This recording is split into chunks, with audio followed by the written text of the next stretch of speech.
Good morning మిత్రమా. So చూస్తే మనకు నైన్త్ క్లాసు సోషల్ టెక్స్ట్ బుక్‌లో మొదటి యూనిట్ భూమి మనం అనేటటువంటి పాఠంలో భూకేంద్రక సిద్ధాంతం ఏంటి? సూర్యకేంద్రక సిద్ధాంతం ఏంటి?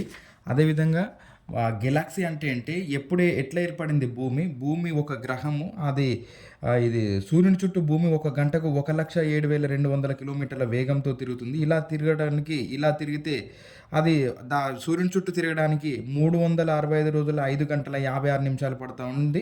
ఈ 5 గంటల 56 నిమిషాలే ప్రతి 3 సంవత్సరాలకు ఒకసారి తర్వాత మనకు లీప్ సంవత్సరంగా వస్తుందనే విషయాన్ని ప్రస్తావిస్తూ ఇందులో అనేక రకాలైనటువంటి విషయాలు ఇచ్చాడు మిత్రమా. ఈ యూనిట్‌లో భూమి అంతర్గత నిర్మాణం ఇదంతా ఇచ్చాడు మిత్రమా. సో అదేవిధంగా మనకు ఏ విధంగా మొట్టమొదట భూమి ఏ విధంగా ఉండేది, అది ఎలా విడిపోయిందనే విషయాన్ని చెప్తూ ఉన్నాడు. సో ఇందులో నుండి నేను బయటికి తీసినటువంటి అంశం ఏంటి అనంటే, మనకు భూమి లోపలి పొరలు ఉన్నాయి మిత్రమా. 3 మనకేంటి అనంటే భూపటలం, భూప్రావారం, భూకేంద్ర మండలం అనేటటువంటి 3 భూమి లోపలి పొరలు ఉన్నాయి.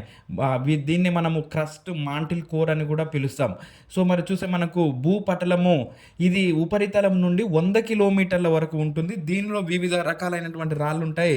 ఈ పొర మీదనే మనం నివసిస్తున్నాం, భూపటలం మీదనే మనం నివసిస్తూ ఉన్నాం.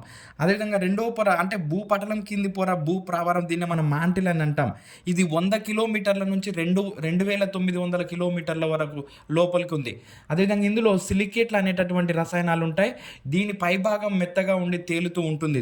భూప్రావారం యొక్క పైభాగం మెత్తగా ఉండి తేలుతూ ఉంటుంది. అదేవిధంగా మూడవ పొర లోపలికి అంటే భూప్రావారం కింద ఉన్నటువంటిది భూకేంద్ర మండలం, దీన్ని మనం కోర్ అని అంటాం. ఇది 2,900 నుంచి 6,376 కిలోమీటర్ల వరకు ఉంది. మళ్ళీ భూకేంద్ర మండలంలో మనం 2 కేంద్ర మండలాలుగా తీసుకుంటాం. ఒకటి బయటి కేంద్ర భాగము, ఇంకొకటి లోపలి కేంద్ర భాగము.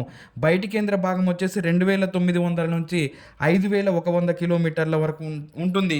అయితే ఇందులో ఐరన్ మరియు నికెల్ వంటి లోహాలు ద్రవ రూపంలో ఉంటాయి బయటి కేంద్ర భాగంలో. అదేవిధంగా లోపలి కేంద్ర భాగంలో వచ్చేసరికి ఇది ఎక్కడి నుంచి ఉంటుందని అంటే 5,100 కిలోమీటర్ల నుంచి 6,376 కిలోమీటర్ల వరకు ఉంటుంది. దీనిలో ఐరన్ మిశ్రమాలు మరియు బంగారం వంటి లోహాలు ఘన రూపంలో ఉంటాయి. బయటి కేంద్ర భాగంలో అయితే ద్రవ రూపంలో ఉంటాయి, లోపలి కేంద్ర భాగంలో అయితే ఘన రూపంలో ఉంటాయి. అదేవిధంగా చూసి ఇది మనకు భూపటలం, భూప్రావరం, భూకేంద్ర మండలం ఇలా ఇచ్చాడు మిత్రమా. ఇది భూపటలం అయితే 0 నుంచి అంటే ఉపరితలం నుంచి 100 కిలోమీటర్లు, అదేవిధంగా భూప్రావరం అయితే 100 నుంచి 2,900 కిలోమీటర్లు. ఇది మనకు 2,900 నుంచి 6,376 కిలోమీటర్స్ భూకేంద్ర మండలం.